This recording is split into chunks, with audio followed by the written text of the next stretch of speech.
अस्सलामुअलैकुम, welcome to Hamza's vlog. हाजिर हुआ हूँ आज एक नए व्लॉग के साथ, जो कि नंगा पर्वत का फाइनल पार्ट है। इसमें आज आपको हम नंगा पर्वत का दर्शन करवाएंगे। तो वीडियो को आखिर तक देखें। अगर आप चैनल पर नए हैं, चैनल को सब्सक्राइब करें और बेल आइकन को प्रेस करें। तो आज की वीडियो का आगाज करते हैं। अगर आपने इससे पहले की वीडियो नहीं देखी हुई तो पार्ट 1 का लिंक डिस्क्रिप्शन में मौजूद है। आप नॉर्थ में कहीं भी चले जाएं तो आप पे लाजिम है कि अपने दिल को मजबूत रखें, क्योंकि नॉर्थ में ऐसे सस्पेंशन ब्रिज आपको जगह जगह मिलेंगे, जिनसे गुजरने के लिए आपको अपने दिल पर काबू रखना होगा। और जैसे ही पुल के ऊपर पहुंचा तो भट्टी साहब की आवाज़ पाइन मोबाइल से छाड़ दियो, लेकिन मेरे लिए लाजमी था कि मैंने आपको भी दिखाना था, इसलिए मोबाइल नहीं छोड़ सकता था। और आप भी देख सकते हैं यहाँ पर लैंडस्केप्स कैसे तब्दील हो रहे हैं। कभी खुश्क पहाड़ और कभी मिट्टी वाले पहाड़, कभी मिट्टी के ढेर, कभी ग्लेशियर और ये सरसब्ज वादियाँ। ये बदलता हुआ लैंडस्केप सफर को मजीद दुबाला कर देता है। इस खूबसूरत जगह को शायद ही मैं अपने अल्फाज में कवर कर सकूं। सड़क के दोनों तरफ पर ये सरसब्ज मैदान कमाल लग रहे थे, लेकिन यहाँ पहुंचकर ऐसा फील हो रहा था कि अब हम करीब पहुंच चुके हैं। और ये मेरा बहुत ही यादगार सफर था। इन हसीन वादियों में, इन खूबसूरत जगहों पर ये एक ऐसी यादें बनती हैं जिन्हें हमेशा इंसान याद रख सकता है। आज के इस मसरूफ तरीन दौर में भी लोग यहाँ पर घूमने के लिए आते हैं, और ये वही लोग आते हैं जिन्हें नेचर से प्यार होता है, नेचर से जिनका लगाव होता है। और मेरे ख्याल में हम सबको साल में एक बार टाइम निकालना चाहिए ताकि हम अल्लाह की बनाई हुई जगहों को देख सकें कि अल्लाह ताला ने कैसी कैसी चीज़ें बनाई हुई हैं। और इन जगहों पर आकर अल्लाह की वहदानियत का एहसास होता है कि अल्लाह ताला ने किस तरह इस ज़मीन को बनाया है, किस तरह इस सब चीज़ को चला रहा है। तो ये हम पहुँच चुके हैं बेस कैंप पे। यहाँ से हमने अपने पैदल सफ़र का आगाज़ किया। ये सड़क आगे भी जा सकती थी, लेकिन इस सड़क को यहाँ तक ही लाया गया, क्योंकि मेरे ख्याल में जहाँ पर गाड़ियाँ चली जाती है वहाँ पर गंदगी ज़्यादा हो जाती है, इसलिए ये इनका बेहतरीन फैसला है। यहाँ से तकरीबन 30 मिनट की हाइकिंग है। यहाँ से भाइयों ने रेन कोट पहन लिए, क्योंकि थोड़ी थोड़ी बारिश भी हो रही थी। और ये दोस्त लाहौर से रेन कोट साथ लेकर आए थे, क्योंकि इन्हें पता था कि इन इलाकों में बारिश हो सकती है। और यहाँ बेस कैंप से आपको हाइकिंग के लिए हाइकिंग स्टिक्स भी मिल जाएंगी। अगर आपको चलने में मसला है तो ये स्टिक की मदद से आप चल सकते हैं। और इसका रेंट तकरीबन 100 रुपये है। ये हमारे साथ के सबसे सीनियर भाई हैं, और ये हैवी कोट लेकर आए हैं क्योंकि यहाँ पर सर्दी भी काफ़ी थी, और इन्होंने इस कोट को रज़ाई के साथ तशबीह दी। सामने आगे एक अंकल भी जा रहे हैं जिनके साथ गाइड है।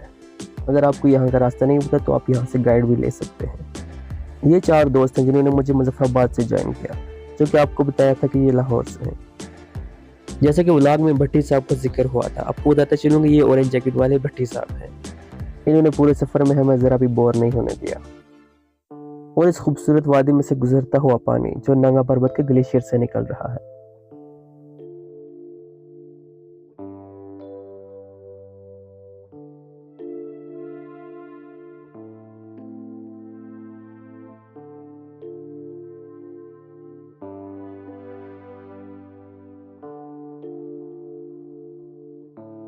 बिलाखिर हम पहुंच गए हैं बेस कैंप।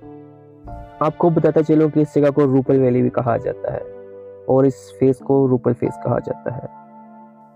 और अब आप भी देख सकते हैं कि नंगा पर्वत ने खुद को किस तरह बादलों में छुपाया हुआ है। लेकिन हमारा मिशन आज इसे देख कर जाना, और जितना करीब हो सका हम जाएंगे।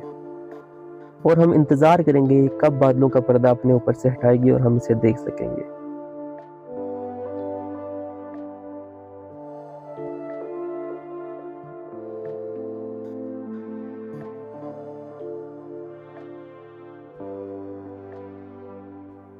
ये बेस कैंप है और हमारे साथी पहले ही पहुंच चुके थे। मैं और रज़ाई वाले भाई साथ थे, क्योंकि अकेले बंदे के लिए चलना काफ़ी मुश्किल होता है। 2 बंदे गपशप में जल्दी सफ़र तय कर लेते हैं। यहाँ आपको एक बात बताता चलूँ कि यहाँ पर लोगों का कहना है कि जो लोग नंगा पर्वत देखने के लिए आते हैं, कभी कभी तो 10-10 दिन भी ये अपने ऊपर से बादलों को नहीं हटने देती। तो यहाँ पर लोग 10-10 दिन भी वेट करते हैं, इंतज़ार करते हैं कि कब ये बादल हटेंगे, हम इसे देखेंगे। और सुनने में ये भी आया है कि यहाँ पर फजर के बाद और मगरिब के बाद ये खुद को बादलों से आज़ाद करती है। और यहाँ पर लोग कैंपिंग भी कर सकते हैं, और यहाँ पर लोग कैंप्स लगाते हैं, और रात को भी सुना है ये अपने आप को बादलों से आज़ाद करती है। और हम भी इंशाल्लाह यहाँ पर इंतज़ार करेंगे और आज देख कर ही जाएंगे। लेकिन अब तक तो नंगा पर्वत ने बिल्कुल खुद को बादलों में छुपाया हुआ था। यहाँ पर इस कदर सुकून था कि वक्त गुजरने का एहसास ही नहीं हो रहा था, और यहाँ बैठने का और स्टे करने का दिल कर रहा था। ये भट्टी साहब हैं जो अखरोट बांट रहे हैं। जैसा कि आपको बताया था कि आगे अंकल जा रहे हैं। और इन्हीं अंकल को भट्टी साहब ने अपनी बातों में गिरफ्तार किया और इनसे खरोट ले लिए। और आपको बताता चलूँ कि अंकल कराची से आए हैं और ये विद फैमिली आए हैं। इनको इस कदर क्रेज़ है कि इस उम्र में भी यहाँ तक पहुँच चुके हैं।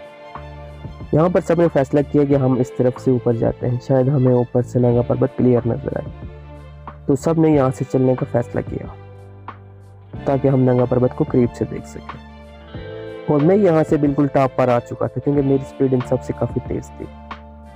और यहाँ आकर मैंने कुछ आवाज़ें निकाली और शोर किया क्योंकि यहाँ से आगे से आवाज़ टर्न होकर आ रही थी और काफ़ी मज़ा आ रहा था।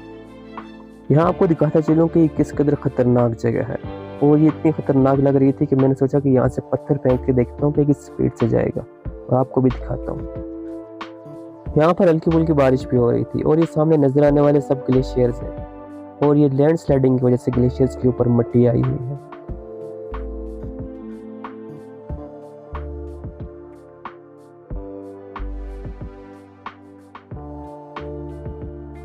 और ये मैं अब नीचे आ चुका था। नीचे पहुंच के मौसम साफ हो रहा था और ये खुशी भी हो रही थी, नंगा पर्वत हम देख सकेंगे।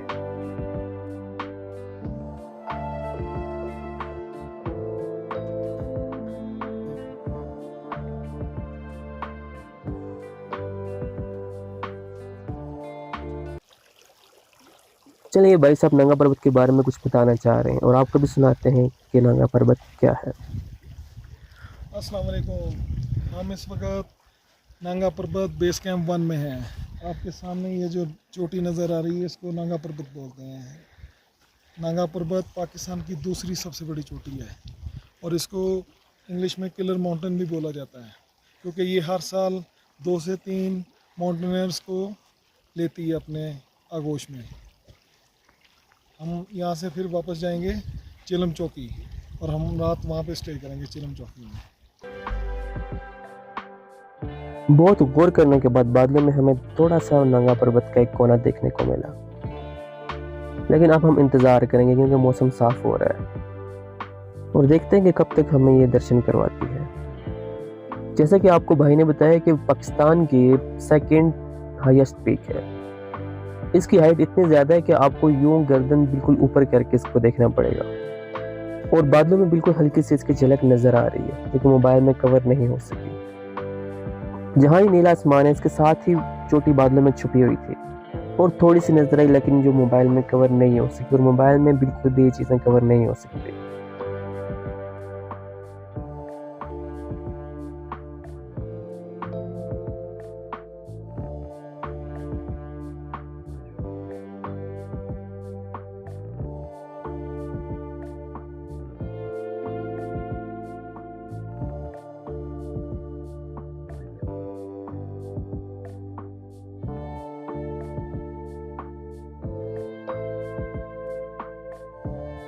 यहाँ पर आप थोड़ा सा गौर करें, इंशाल्लाह आपको भी नजर आएगी। वाह सुभान अल्लाह, क्या नज़ारा था।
आज के व्लॉग को यहीं पे ख़त्म करते हैं और इससे आगे के व्लॉग में इंशाल्लाह हम आपको उन लोगों की कब्रें दिखाएंगे जो इसको सर करते हुए जान की बाजी हार चुके थे, जिनमें कुछ अंग्रेज़ भी हैं और कुछ पाकिस्तानी लोग भी। इंशाल्लाह नेक्स्ट व्लॉग में आपको दिखाएंगे। सो चैनल के साथ जुड़े रहें और वीडियो को लाइक करें।